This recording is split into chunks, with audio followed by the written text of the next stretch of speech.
Okay, chapter 8.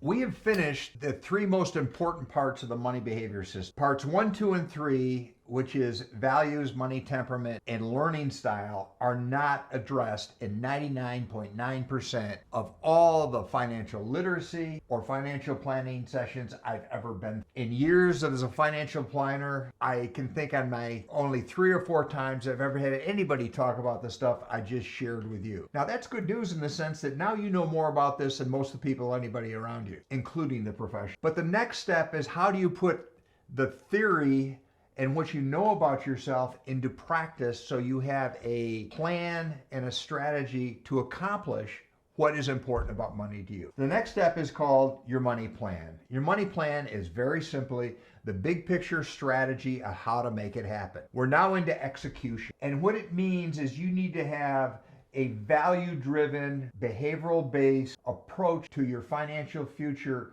that works for you based on who you are, and it needs to be presented in a way that you can understand and live with. I can't tell you the number of financial plans I reviewed that people spent a lot of money on that were never executed because, number one, it really didn't satisfy their values. Number two, it was inappropriate to their money temperament, and it was presented in a way they were incapable of assimilating. That is a waste of money. What's even worse, it gives a false sense of security that you have a actual financial plan that you can rely on, but it may not be. So when we're talking about strategy, in my opinion, is 5 to 7 years out at a minimum, and it's your grand design to make it happen. Now, I find it interesting, and I'll go back to, again, our biology. Humans are not great planners. As much as we say we are, we really aren't.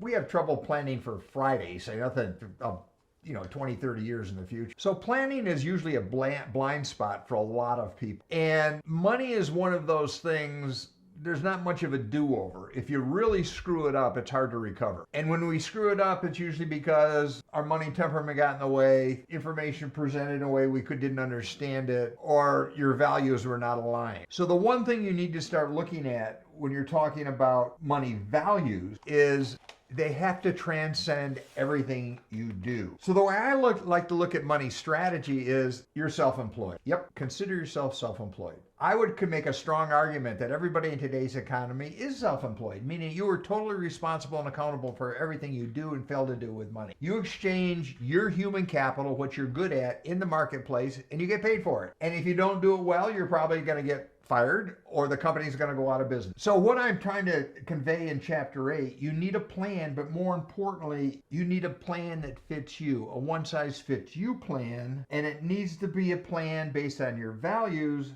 and you need to run your life like a business. Now, that's a scary thought for some people, but it becomes, and I've got it in the chapter, you need a little bit of, you need to do an audit.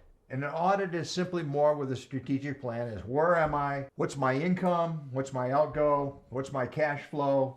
Where am I vulnerable? Do I have necessary coverage if something happens, and all that kind of stuff? That's the foundation. Then it's the discussion of where do you want to go. So you take care of the immediate, then the short term, and then the long term. And I had the exercise in the chapter. It's very easy. I highly suggest you go through it, of just answering the questions as if you were a business owner. And at the end of the day, you're going to have an audit that you've accomplished on yourself that says, yeah, I'm okay, I'm heading in the right directions. Hey, there's a couple of places that need to be fixed, or man, we're ready to go bankrupt.